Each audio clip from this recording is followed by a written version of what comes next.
planeta Terra, plantas, animais. O livro do Gênesis vai dizer que Deus foi numa região chamada Éden, e o próprio Deus plantou um jardim no Éden. Depois que Deus planta esse jardim, Deus vai pegar o pó da terra, vai misturar água, vai fazer uma massa, um barro, e vai formar um homem do pó da terra. Tem muitas pessoas que ficam imaginando que no momento da criação do homem é como se Deus estivesse fazendo um bonequinho, né? Pegando aquele pelotinho de barro, batendo, fazendo assim. Agora eu vou fazer o nariz, agora eu vou fazer a orelha. Se fosse eu, fosse o Adão, minha orelha seria bem grande, e é quase os 2 quilos de barro para eu fazer. Irmãos, a criação, se a gente for imaginar e pensar, foi muito complexo, vai muito mais além da nossa imaginação. Deus não criou o corpo físico do homem de fora para dentro, Ele criou de dentro para fora. Imagine a coisa mais tecnológica criada por Deus: é o ser humano, é o corpo humano. Às vezes a gente fica encabulado com a tecnologia de um avião, de um computador, de um aparelho de celular, mas olha para você, olha para o funcionamento do seu corpo. Você bebe água, essa água entra dentro do seu organismo, ela te hidrata todas as células, faz toda a limpeza, é descartado para lá. Você se alimenta, o corpo faz todo, nem força para respirar você faz, você está respirando automático. Você só sabe que está respirando quando eu estou falando que eu gosto. O seu coração está batendo, está mandando líquido para irrigar, oxigenar todas as células do seu corpo, e você não está dando nenhuma ordem para ele, o coração bate. Imagine a tecnologia, a habilidade de Deus no momento da criação do homem, com os instrumentos criando célula por célula, molécula por molécula, todo o sistema nervoso, todo o sistema muscular, todo o sistema linfático. Já pensou nisso? Nos mínimos detalhes. Os olhos, vou colocar aqui esse globo ocular, que ao olhar para algo vai mandar uma mensagem através de alguns nervos, através de uma eletricidade, que vai decodificar essa imagem para o cérebro, e o cérebro vai entender o que os olhos estão vendo. Deus colocou, para ainda quem tem cabelo na cabeça, diamante na cabeça. Qual que é o fundamento do diamante? É carbono, é grafeno sobre alta temperatura e pressão. A ciência já faz diamante através do cabelo humano. Você pega uma tocha de cabelo, coloca numa máquina sobre alta temperatura e alta pressão, vira diamante. Olha a complexidade. E aí, quando Deus forma um homem no jardim, coloca ele lá dentro para poder lavrar esse jardim, aí Deus vai olhar para tudo que ele fez, para tudo que ele criou, e o próprio Deus ele chegou à conclusão dizendo o seguinte: não é bom que o homem esteja só, vou fazer para ele uma adjutora, uma auxiliadora, alguém com quem se estivesse do lado. Não é alguém para estar na frente, não é para alguém para estar atrás, nem em cima e nem embaixo, é do lado. E aí eu fico pensando, para o homem não dar palpite, aí Deus vai e coloca um profundo sono em Adão. A Bíblia não relata quanto tempo durou esse sono, se foi horas, se foi dias, meses ou anos. Retirou da própria matéria do homem uma de suas costelas e fez a mulher. Quando o homem desperta desse sono, que ele olha e vê aquele avião do lado dele, aí ele vai dizer: essa sim é carne da minha carne e ossos dos meus ossos. E a partir daquele dia ele começou a dominar essa mulher. Mas essa não é a mensagem da noite. A mensagem da noite é outra, isso é só uma reflexão da importância da mulher do lado da vida do homem. E mulher foi feita para ser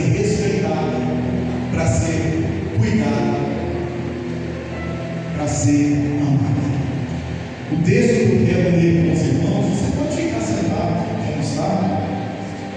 Eu vou fazer a leitura do livro de Gênesis, no capítulo 21, os versículos de número 14 até o versículo de número 21. Vai ser uma leitura um pouco rápida. Gostaria muito que você prestasse muita atenção na riqueza dos detalhes. É nos pequenos detalhes que está as grandes riquezas, as grandes revelações.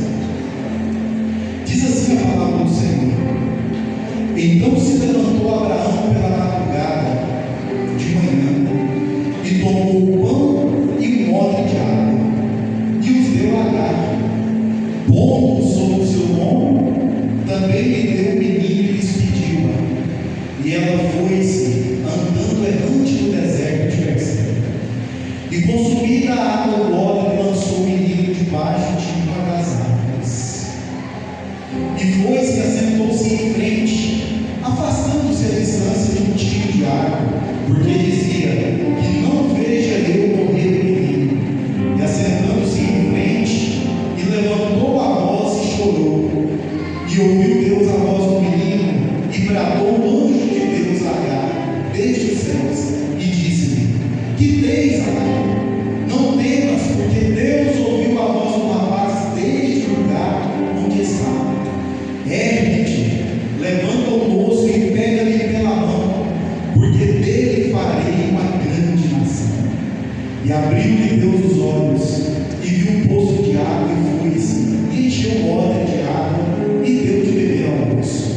E era Deus com o moço que cresceu, e habitou no deserto, e foi flecheiro, e habitou no deserto de Parã. E sua mãe tomou-lhe por mulher, tomou-lhe uma mulher da terra do Egito. Esse texto é muito conhecido por todos nós. Aqui, quando nós vamos analisar, Abraão foi um homem escolhido, chamado por Deus. Antes ele não chamava Abraão, era Abrão. E Deus que mudou o nome dele, acrescentando simplesmente uma letra. Porque o nome do ser humano traz consigo a identidade do que ele é. Como psicanalista clínico, eu atendo muita gente que não gosta do próprio nome. Você pode observar que a pessoa que ela não gosta do próprio nome, ela tem crise e problema de identidade. Imagine, pastor, se o senhor não gostasse do seu nome, quantas vezes alguém dirigisse e referisse ao senhor chamando pelo nome, de maneira inconsciente, lá no fundo, algo incomoda. Agora Deus ele vai mudar o nome de Abrão para Abraão, porque a promessa de Deus para Abraão é que ele seria pai de multidões. Sara chamava Sarai. Aí Deus vai e tira o I e vai dizer agora é Sara.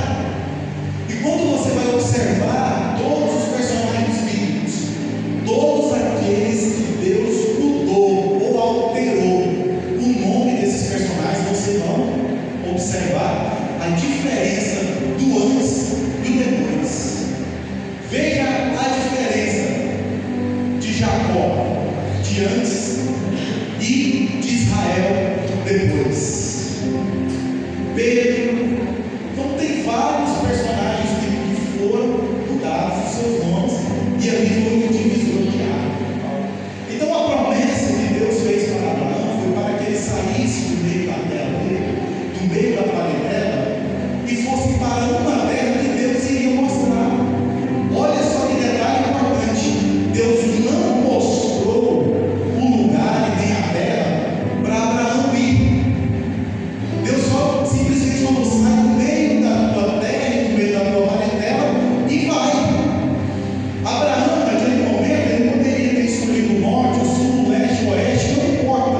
O lugar que ele escolheu e o lugar que ele foi seria naquela direção que Deus iria abençoar, que iria prosperar e que iria acrescentar na vida dele. Então, olha só o peso dessa promessa: ser pai de multidão. Só que o texto bíblico vai dizer que Sara era uma mulher estéril. O tempo foi passando, os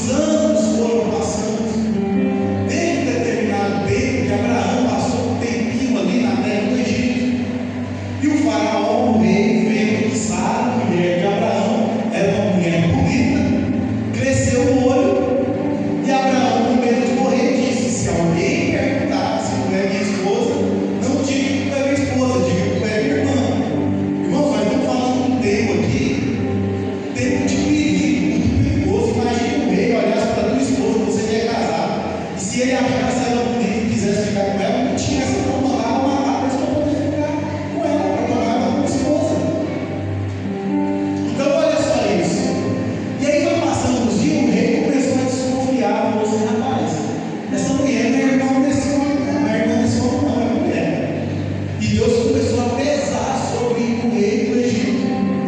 E o próprio rei do Egito, ele reconheceu. E ele chegou até Abraão, se retratou com ele, devolveu a Sara. E em forma de recompensa deu presentes para ele. E deu também uma mulher, uma serva chamada Agar, para servir Sara nos afazeres, como se fosse uma mulher trabalhadora do lar, uma trabalhadora do lar, vamos dizer assim. Os anos foram se passando, Abraão vai ficando velho, Sara também, a madre está fechada, a promessa está de pé, só que a promessa foi feita há vários anos atrás. E é muito normal quando Deus faz uma promessa para a gente querer que isso aconteça de maneira muito rápida. Só que o nosso tempo ele não é o tempo de Deus. Só que ninguém explica, mas como assim o nosso tempo não é o tempo de Deus, irmãos? Aqui nessa terceira dimensão nós somos regidos pelo tempo cronos, esse tempo de relógio aqui voltar, de dias, meses, anos, séculos, décadas, milênios. O tempo de Deus não é tempo cronos, é tempo kairos, né? Contado é de eternidade em eternidade. A alusão é como se 1000 anos para nós fosse como um dia para Deus. Então o tempo vai passando, Sara está vendo que está ficando velha, a idade está chegando e o clima começa a esquentar. Quando você lê o capítulo 19, você vai ver que tem uma tensão entre Abraão e Sara. Eles estiveram ali, pelo contexto bíblico, uma discussão. E provavelmente a discussão é essa: Deus não fez a promessa, você já está numa idade avançada, eu também, nós não temos filhos. Olha todo o pessoal que trabalha para nós, os nossos criados, está tendo filho. Olha aquela mulher lá, está gestante, aquela outra lá já tem 3 filhos e nós nada. Então começou as cobranças. E o texto vai dizer que Abraão se sentou do lado de fora da tenda. E quem sabe ele passou a noite todinha sentado lá de fora da tenda, ali na incoerência dos seus pensamentos, lembrando da promessa, aquele clima ruim com a esposa. E aí ele não se deu por conta que o dia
vai se desenvolvendo. Sara vai dar à luz a Isaac.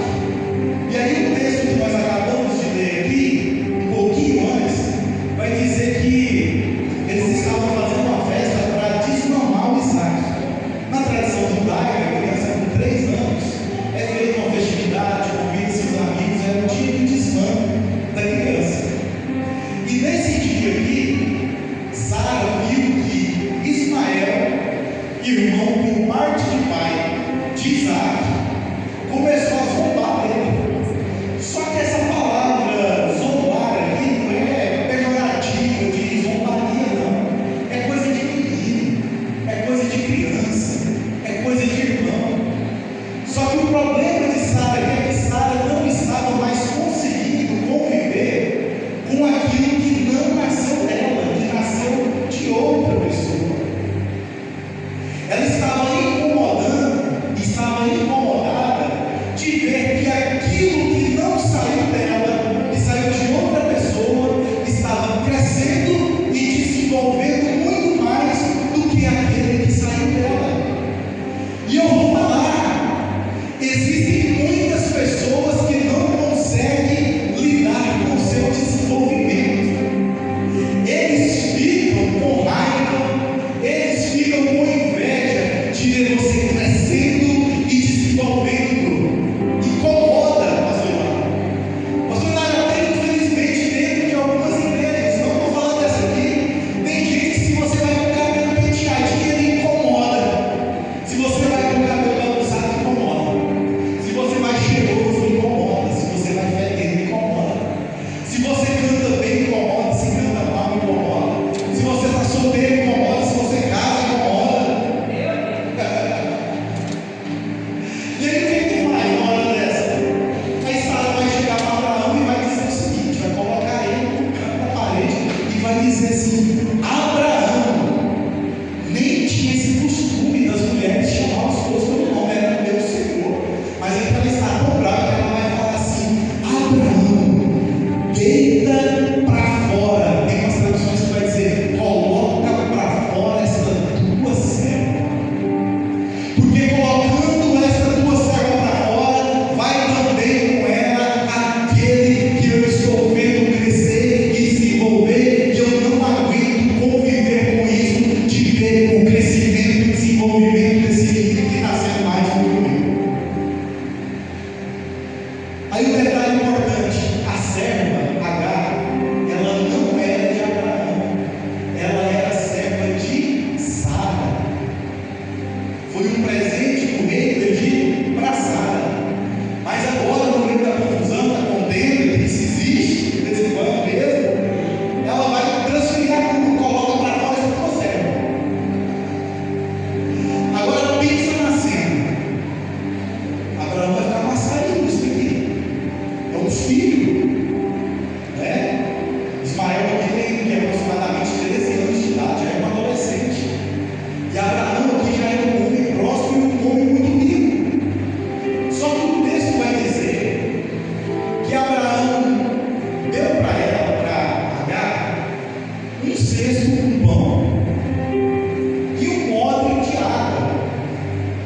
Irmãos, nem para poder dar um camelo, um cavalo, pegar uns 3 ou 4 trabalhadores dele lá para poder acompanhar, nem para poder pegar umas moedas, uma barra de ouro, uma barra de prata, alguma coisa de valor para dar para ela e para o filho.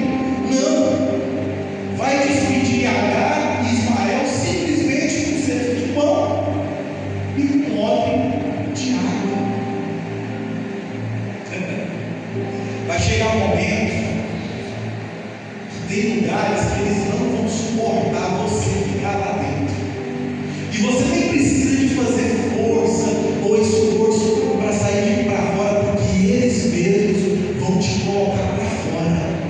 Mas mesmo do lado de fora, Deus é contigo. Agora, Agar, pensa numa pressão psicológica que essa mulher está sofrendo. Isso é uma violência psicológica, pastor. Uma mulher que estava vendo o filho crescer, que tinha um carinho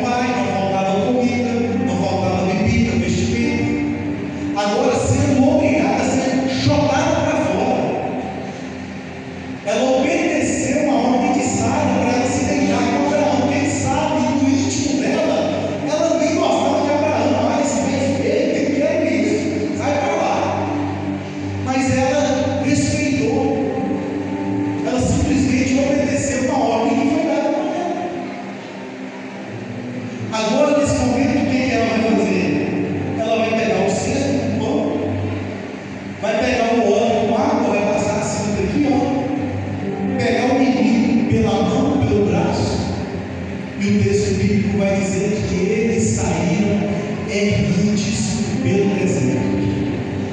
Isso aqui é forte. Ela não traçou uma trajetória, ela não fez uma logística, dizendo eu vou para tal cidade, eu vou para tal região. A Bíblia vai dizer que ao pegar o menino, ela saiu errante pelo deserto. Quando você está andando ou passando pelo deserto, enquanto tem água, enquanto tem comida, é bom, está tudo certo, está tudo tranquilo. Sentiu fome, tem pão para comer. A garganta secou, tem sede, tem água para beber. Mas e quando o pão acaba? E quando a água acaba? Que você está no meio do deserto, que você olha em 360 graus, não vê uma cidade, não vê nem uma pessoa, não vê nem um riacho, não vê nem uma represa. Aí o menino começa a chorar. Imagine que nesse momento eles já estão super desidratados, os lábios estão rachados, quem sabe está até minando sangue, a força física já era, se esvaiu. Deserto é isso, o deserto suga, o deserto acaba com a gente. E aí, como que fica a situação de uma mãe dessa? Para não ver com os próprios olhos a morte do menino na sua frente, a Bíblia vai dizer que ela vai pegar esse menino, vai colocar debaixo de uma árvore, presta atenção, vai colocar debaixo de uma árvore para não ver o menino morrer. E ela vai se retirar dele a uma distância, como se fosse um tiro de flecha de ar, alguns metros, pouco menos de 100 metros. E Sara começa a chorar.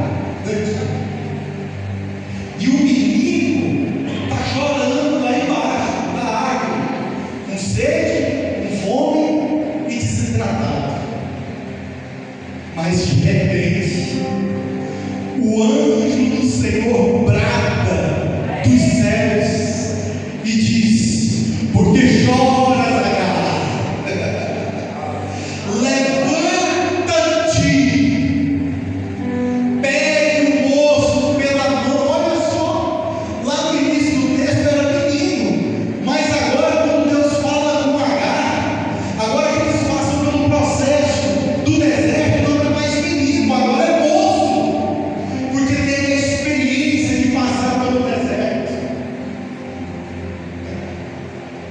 Aí eu faço uma pergunta para você, irmão. Do deserto, olha só, quem foi que plantou aquela árvore lá no deserto?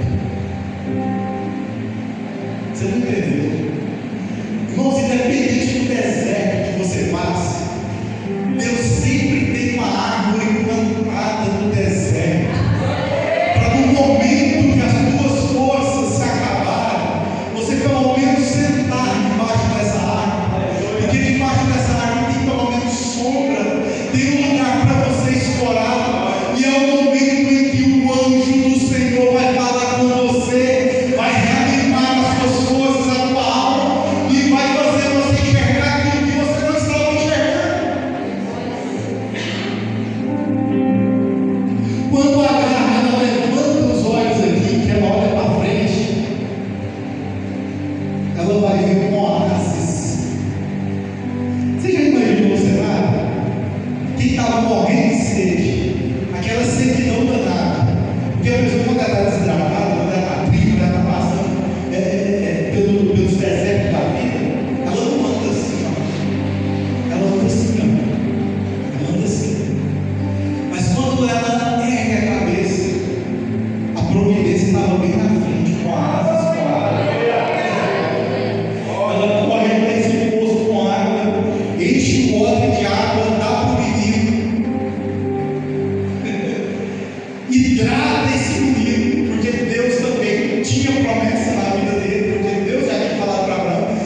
ele também faria uma grande nação.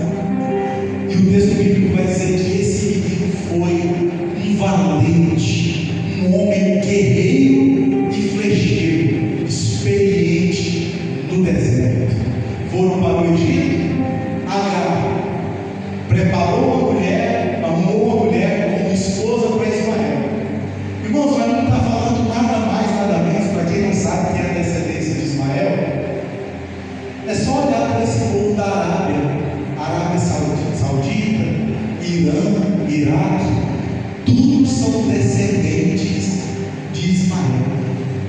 Por isso que a Bíblia diz que ele seria valente, que o braço dele seria contra todos e todos seriam contra ele.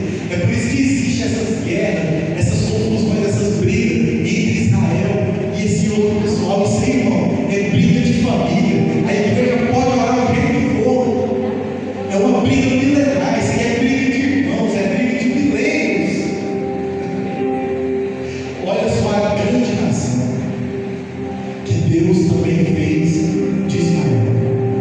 Então eu desejo que as bênçãos de Deus continuem sendo abundantes sobre a tua vida, que nunca falte um temor do Senhor.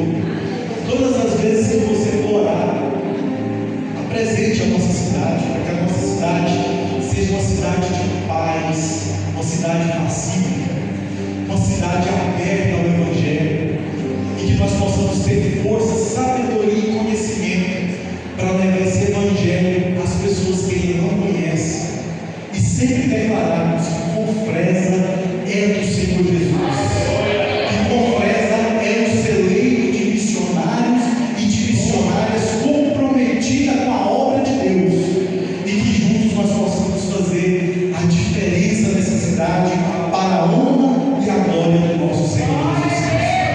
Da minha parte aqui, eu quero agradecer muito, pastor Hilário, pela oportunidade.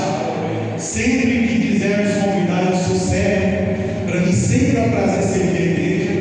Quero aqui parabenizar o pastor Hilário aqui diante da igreja pelo trabalho que ele está fazendo à frente do conselho de pastores. Irmãos, se vocês souberem o tanto que está sendo importante o conselho de pastores, tantas portas se abrindo, tantas coisas que estão sendo destravadas no mundo espiritual, porque o reino ele é tomado à força. Existem coisas que Deus coloca no coração do pastor Hilário, dos pastores que estão no conselho, e a gente vê retaliações no mundo espiritual, e a gente dá um jeito para cá, um jeito para lá, a gente clama o sangue de Jesus, e Deus está dando vitória para nós e vai continuar nos dando vitória mais ainda. Eu profetizo que em breve nós teremos uma rádio 100% evangélica para propagar a palavra de Deus 24 horas nessa cidade, em nome de Jesus. Eu profetizo também que nós teremos uma escola evangélica para atender as nossas crianças, né? Porque às vezes tem escola, irmãos, que só o sangue de Jesus tem poder em algumas datas comemorativas. A gente ensina a criança que no caminho que deve andar, chega lá no determinado lugar, lá quando é velho, fica querendo espirituar as nossas crianças, mas eu